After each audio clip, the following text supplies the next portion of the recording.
Let's take a look at the latest results. Let's go right to the graphics and give you a sense of who we can project as winner on the state level in the various races as they progress throughout the evening. In Connecticut, based on our exit polling data, we can project that Barack Obama will win that state. No big surprise. This is a very, very blue state. Here's what else we can tell you as we roll through these boards.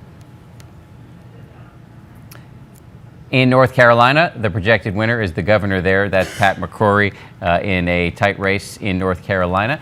And Amy, as we talk about the results that have come in this evening, no big surprises that we've seen as of yet. No big surprises, but the biggest states have yet to weigh in. And what we are hearing, this is very typical for a very close election like this, long lines in some of these battleground states like Virginia, like Florida. So it may take longer than we expected to get the actual results from those states. We know that the race is very close, so I think we're going to be in for a long night waiting for those polls to close and then those votes to be tabulated. So there are 8 key battlegrounds that we're watching extremely closely tonight. And of those 8 battlegrounds, the one that most likely is going to make the most waves is Ohio. What are we hearing out of Ohio at this point? Well, what we're hearing from Ohio, we got some exit poll data that I think is really very interesting. We know Ohio is one state that actually the economy has improved pretty markedly over the last year or so.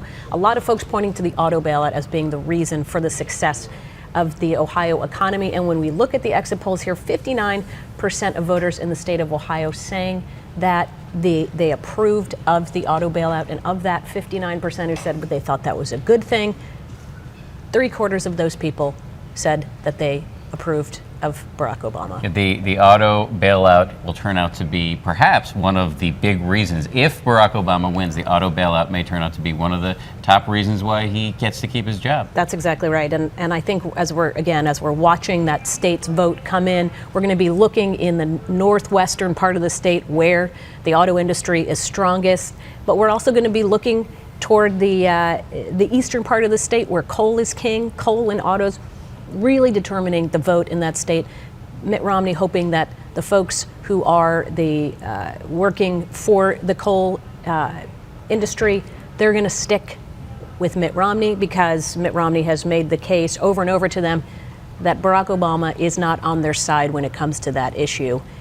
Too much regulation, too much EPA, and instead what Barack Obama is hoping is that auto bailout and then the suburbs around Columbus, the suburbs around Cleveland, hoping that those go to him as well. So many key counties that we're watching tonight. A few more projected winners we can tell you about in a couple of states across the country right now. In Georgia, the projected winner, according to ABC News exit poll data, Mitt Romney. Not in any way a surprise. This is a deep red state. And speaking of deep red states, another win for Mitt Romney in the state of Alabama.